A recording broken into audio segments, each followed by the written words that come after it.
everybody. This is Pastor Jonathan with Pastor Mark and Deacon Susan, and we are here for the new edition of the Video Epistle. So we've got a lot of things to talk to you about today, so let's get right to it. Okay, everybody, we are here in Kiever Hall, and we have a lot of fun things that are going to happen in Kiever Hall in the month of January. The first thing I want to tell you is that on Wednesday nights through January, we will be meeting here in Kiever Hall for the Journey Bible Study. Now, we will have a 12 noon option for you to go through the Bible with us, and that will be in the parlor. But if you come here at 6 o'clock on Wednesday nights, we will be meeting here in Kiever Hall, and we're looking forward to this year-long journey, reading the Bible together and really opening God's story in a new way for all of us. So please keep that in mind. Also, we have some exciting things happening later on in the month. On Friday, January the 20th, we will have our oyster roast. Yes, so get ready to have some good oysters that night. We're going to have live music. We're going to have great fellowship. So that will be on Friday here in Kiever Hall. It'll be the 2023 oyster roast. And then on Sunday, September the 29th. December the 29th. You said September. But it's not December either. It's January. So just cut. Okay, just cut that part, right? Yeah, I'll fix it. Okay, so I just mentioned the oyster roast.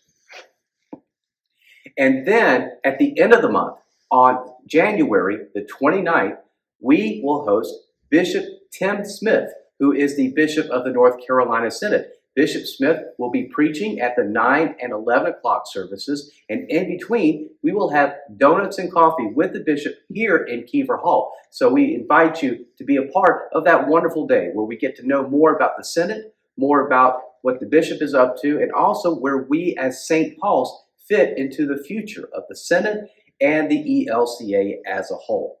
And I also want to let you know of a special event that's happening on Sunday, January 15th, and that is the 2023 MLK Interfaith Worship Service. It will be held this year at Warner Temple AME Zion at 4 o'clock.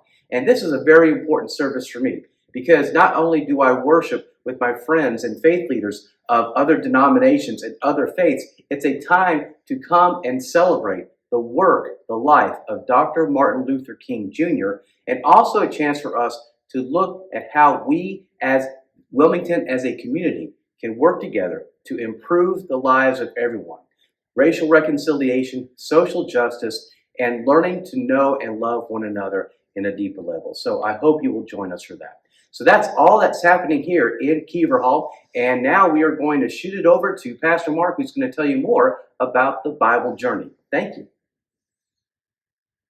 Oh, thanks, Pastor Jonathan. After several months of planning and preparation, our year-long journey through the Bible began last Wednesday. And it was really great to have so many that were able to join us. But even if you were unable to attend last Wednesday, we still want to invite you to participate. Now, we know that no one is going to be able to attend all of the gatherings. And there are also many others who will be doing the journey solo. And that's one of the reasons why we're providing so many online resources to help all of you in your journey. Now, if you're not able to read the entire Bible right now, that's fine too. Anytime, see, the way our program works, anytime you can pick a book or books that you've always had a question about and then jump right in at those meetings, or you can just do it on your own. The Bible, much like life, is a journey with all its ups and downs, twists and turns. Reading or meditating on a passage today, for example, might be quite different than how you read that same passage 10 years ago.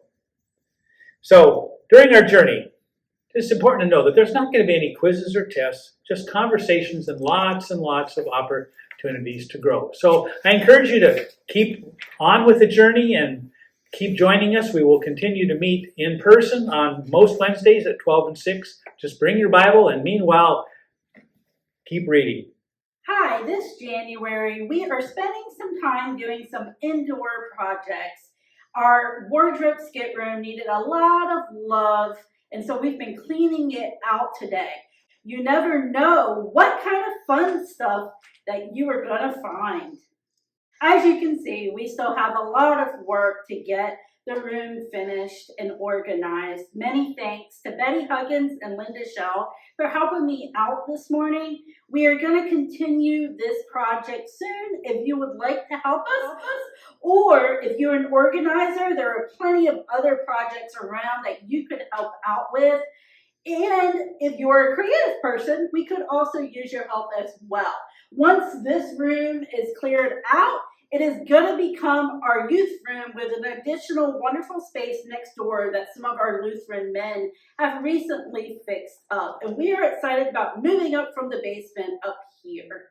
Now we are going to magically transport to the children's church room. So follow me. Welcome to the children's church room. Our children's church room is under the church sanctuary. It is the room outside of our music offices. And I know that many of you have not been in there.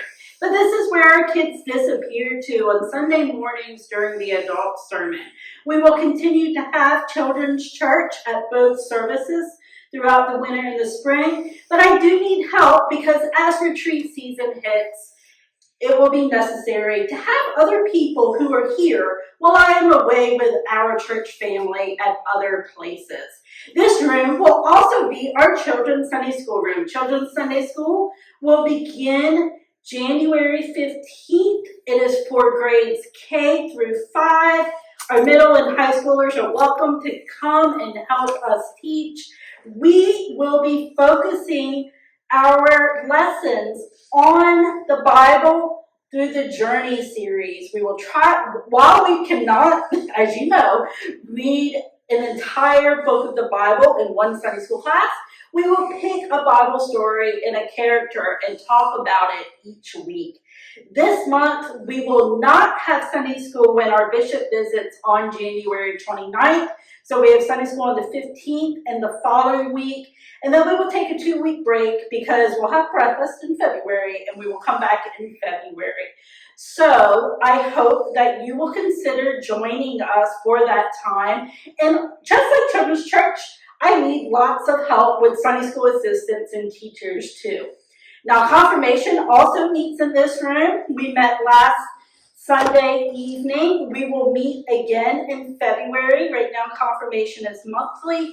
And we continue to have youth ministry events while we are waiting to transition upstairs.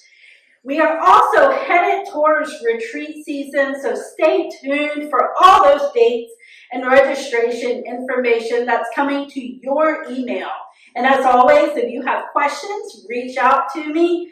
We try to have our announcements in our weekly epistles to the church office. I send out emails and would love to add you to the list. And of course, we have our social media updates. So thanks for being with us. And we hope that as we grow together this year, all of you will join us together as we continue our journey in faith. Okay, we are back, and I'd like to invite Pastor Mark and Deacon Susan to please join me back here as we all gather to say thank you for all that you are doing to make St. Paul's a wonderful community of faith. Without you, we couldn't do anything that we are doing to spread God's grace to all. And we really appreciate those who are giving of their time, their talents, and their treasures, and we look forward to working with you to spread God's love throughout this year. Because here at St. Paul's Lutheran Church, all really means all.